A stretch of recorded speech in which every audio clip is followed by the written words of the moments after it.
മകരമാസത്തിലെ തണുത്തുറഞ്ഞ രാവിൽ സുഖസമൃദ്ധമായ റിസോർട്ട് റൂമിലെ മെത്തയിൽ എന്നത്തെയും പോലെ ശുഭനിദ്ര ലഭിച്ചില്ല. നിസ്സഹായയായ ഒരു പെൺകുട്ടിയുടെ കണ്ണുനീർ വീണ് കുതിർന്ന മെത്ത ശരശയ്യയായി തോന്നിയ നിമിഷങ്ങൾ. ഒരു കയറിൻ തുമ്പിൽ അവൾ പിടഞ്ഞു തീരുമോ? അതുമല്ലെങ്കിൽ സമൂഹത്തിൻ്റെ മുമ്പിൽ അപഹാസ്യനായി നിൽക്കേണ്ട അവസ്ഥയിൽ തന്നെ കൊണ്ടെത്തിക്കുമോ? വർഷങ്ങൾ നീണ്ട ഒറ്റപ്പെട്ട ജീവിതം നിറച്ചുവെച്ച വികാര വിക്ഷോഭങ്ങൾ ഒരു നിമിഷം അതിമനോഹരിയായ ആ പെൺകുട്ടിയുടെ നീലമിഴികളിലേക്ക് അലയടിച്ചു കയറുകയായിരുന്നു.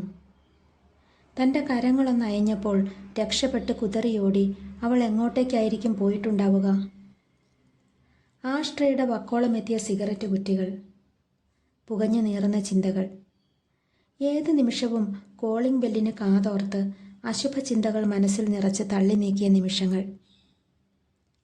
സൈറ്റ് സീയിങ്ങിനായി വാഹനമെത്തിയ വിവരം പറയാൻ ഫോൺ ശബ്ദിച്ചപ്പോൾ മറുപടി പറയാനാവാതെ ശബ്ദം തൊണ്ടയിൽ കുടുങ്ങി. സമൃദ്ധമായ ബുഫെ ഉപേക്ഷിച്ച് ഭക്ഷണം റൂമിൽ സെർവ് ചെയ്യാൻ വിളിച്ചു പറഞ്ഞു. കോളിംഗ് ബെൽ ശബ്ദിച്ചു. വാതിൽ തുറന്നപ്പോൾ ഒരു നിമിഷം ഉള്ളൊന്ന് കിടുങ്ങി. അതേ നീല കണ്ണുകൾ, തേങ്ങി തളർന്നതെങ്കിലും സുന്ദരമായ മുഖം വിനയത്തോടെ ഭക്ഷണത്തിനായി ക്ഷണിച്ചു.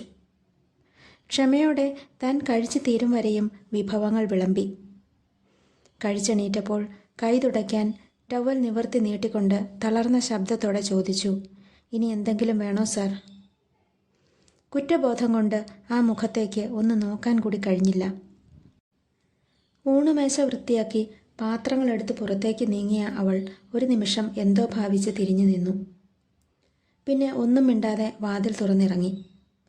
അധികം വൈകാതെ ഒരിക്കൽ കൂടി കോളിംഗ് ബെൽ ശബ്ദിച്ചു. അപ്പോഴും ഊണുമേശയ്ക്കരികിൽ തന്നെ കുനിഞ്ഞിരിക്കുകയായിരുന്നു ചിന്താധീനനായി. ചിന്തയിൽ നിന്നുണർന്ന് യാന്ത്രികമായി വാതിൽ തുറന്നു. അത്ഭുതം തോന്നി. അതേ നീല കണ്ണുകൾ. അകത്തേക്ക് വന്നോട്ടെ സാർ?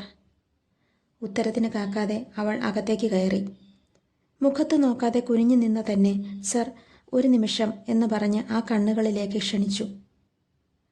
സർ, ഞാനിതാരോടും പറയില്ല. പറയുമെന്നോർത്ത് എനിക്കെതിരെ പരാതിപ്പെടരുത്. മറ്റു ജീവിതമാർഗങ്ങളില്ലാത്ത കൊണ്ടാണ്. തൻ്റെ നേരെ കൂപ്പിയ കൈകൾ കണ്ണുനീരിൽ കുതിർന്നു. അന്നു മുതൽ ഇന്നോളം കാവലായി കൂടെ കൂടിയ നീലക്കണ്ണുകൾ. കുതറിയോടിയവളെ ചേർത്ത് പിടിച്ചപ്പോൾ സ്വാഭിമാനത്തിന് വഴിമാറിയ കുറ്റബോധം. മകരമാസത്തിലെ തണുത്തുറഞ്ഞ രാത്രി തനിക്ക് സമ്മാനിച്ച വിലമതിക്കാനാവാത്ത സമ്മാനം, ആ നീലക്കണ്ണുകൾ.